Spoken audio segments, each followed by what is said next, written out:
Hello and welcome back. This is The Experience and video number 3. So what we're going to do, like we talked about earlier, is we are going to prep your course outline. So in other words, what we're going to do is we are going to plan ahead before we do any sort of implementation. So prepping your course outline from the moment they purchase to the moment they finish consuming your course is very important. So in other words, what we're trying to do is we're trying to lay out all the steps that they must go through because this is crucial. So in other words, step by step by step. Now, for example, the very first video should be about introducing your students, and that's really important. So if you don't have that, you might want to make that as an addition. So you might want to say, thank you for your purchase. Here's a quick overview of all the videos that are laid out and show it in action.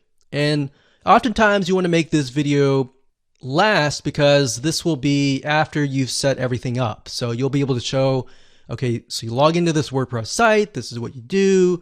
You can see lesson 1, 2, 3, 4, 5. You can see these topics, all that.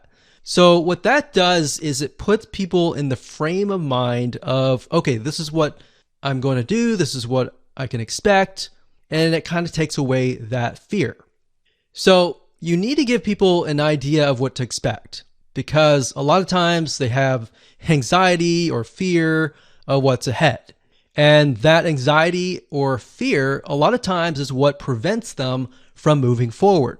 So what you're doing here is you're helping them move forward.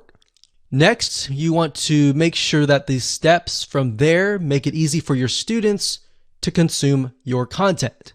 So like I previously mentioned, maybe you have the welcome video, and then after that, you have maybe a checklist that they can download, and whatever else will make it easier.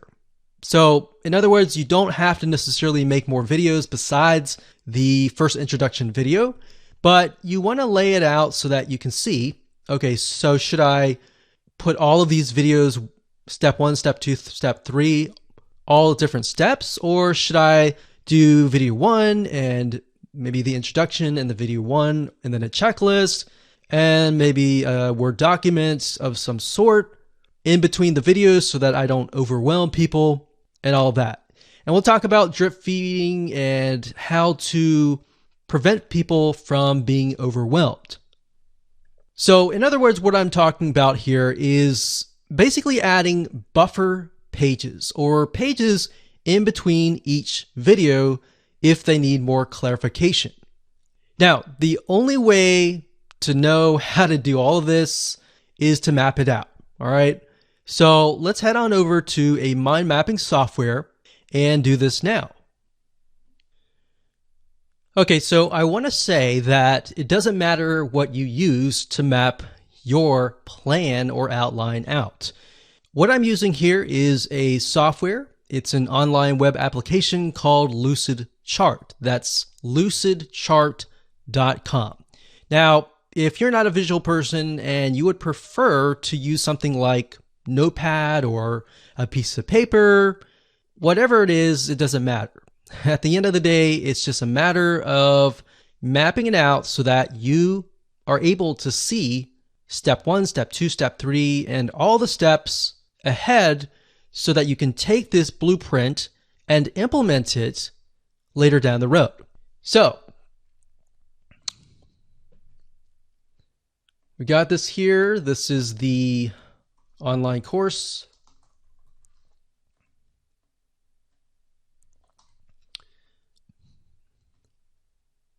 And the next one, we're going to say video number 1. And actually before that, of course, we have the introduction or quick overview. A lot of times, like I said, I like to complete this video after everything has been set up. So as you can imagine, if your site has been set up and laid out, and then you make this video, what this enables you to do is show people everything in action. So whatever they see on your screen is likely what they are seeing on their screen as well. So what it does, like I said, is it takes away that anxiety. So the next thing we've got is from, let's say, the introduction. We have video number 1. And of course, typically, if you have your course in hand, you're automatically going to have, video 1, video 2,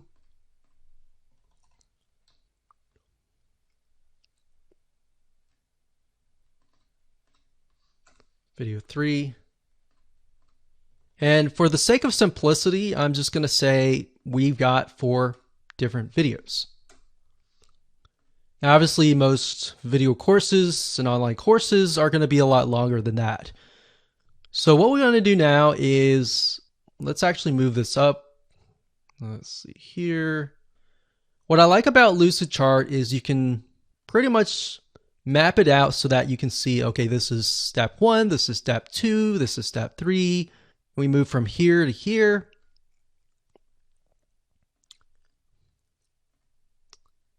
And let's see here to here, and here to here. Like that. All right. So this is our whole course. And what I want to do now is get a better view of how can I make this more engaging? Perhaps what are areas that people are confused about? And how can I improve my students' success rate? So obviously, if you have your online course, you're very passionate about your course and you're very passionate about helping your students. So once you have that, you can figure out, okay, we're going to go through here. We got the online course, we got the introduction, the quick overview, and they have video number 1. And let's say video number 1, a lot of times when people get overwhelmed, they go from video 1, video 2, and then video 3, and then they start to get overwhelmed. So in order to do this, what we want to do is we want to break things up. And the way you break things up, like I mentioned earlier, is to add buffer pages. So what we could do here is video number 1, we could have, in addition to that, we could have a document, maybe a checklist or a summary of video 1.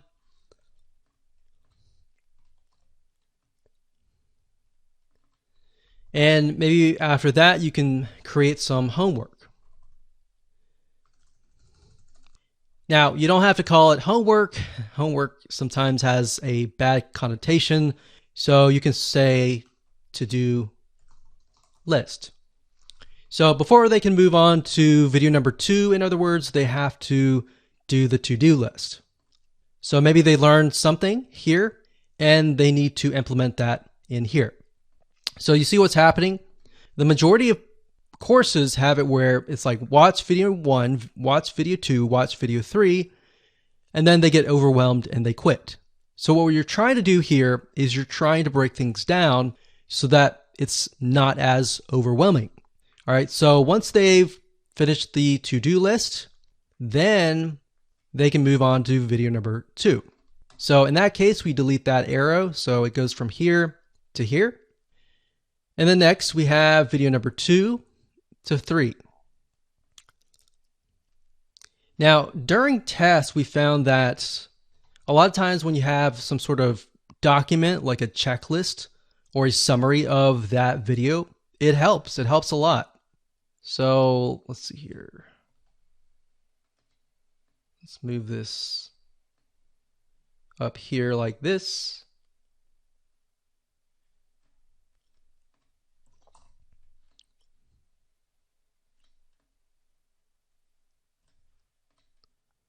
And from video 2, we have another checklist and a summary.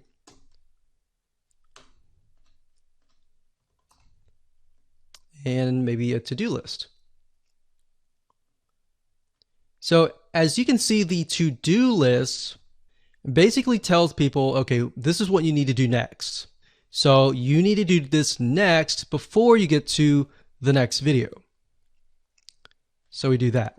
Now, we want to mix things up. You don't want it to stay too consistent. So maybe after video number 3, we can offer something like, we'll do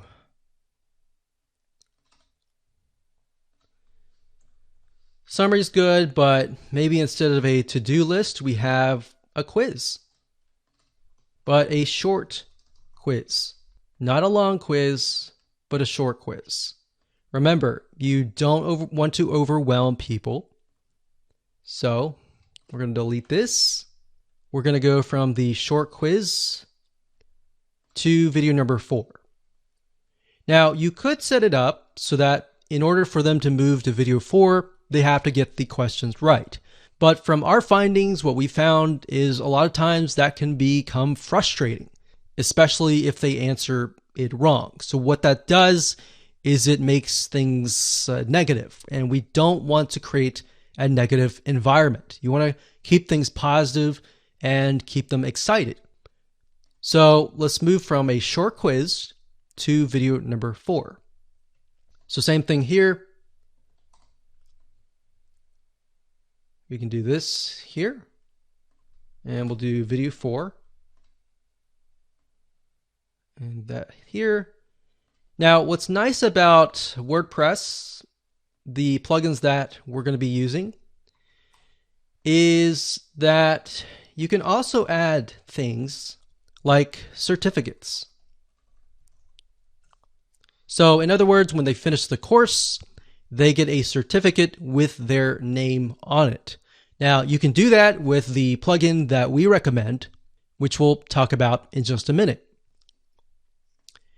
Now, what I want to say is a lot of times what people do is they buy the course, but in order for them to stay, there needs to be a community, or they need to have the ability to engage with you. So having sold many courses over the years, we found that even though there's a course, if there's no community, it's hard to get people back to your site. So that's kind of a basic outline here, and we definitely want to keep things basic. You don't want to complicate it any further. We can add things like forums, which we'll discuss later on. So we could add a forum, and typically you want to, after the introduction video and the quick overview, you could send them to a link to the forum. Now, depending on how you set things up, if you have a Facebook group, you can send them to that link. If you're utilizing the WordPress plugin that we recommend, sometimes they are connected to forums like bbPress and other community and forum plugins. So that's kind of a brief map of what you can do. You can do anything that you want. Just make sure that it's not too overwhelming, because as you can see, this is video number 4 and we've already got so many different steps. We want to make it fun. We want to make it short and quick, but we don't want to have too many steps. So one thing you could do is you could just have maybe a to-do list and a summary and a to-do list all bundled up into one. You could do that. You could break these up into sections like lessons and maybe have a summary for the whole lesson instead of each individual video. So those are just some general ideas that you can use.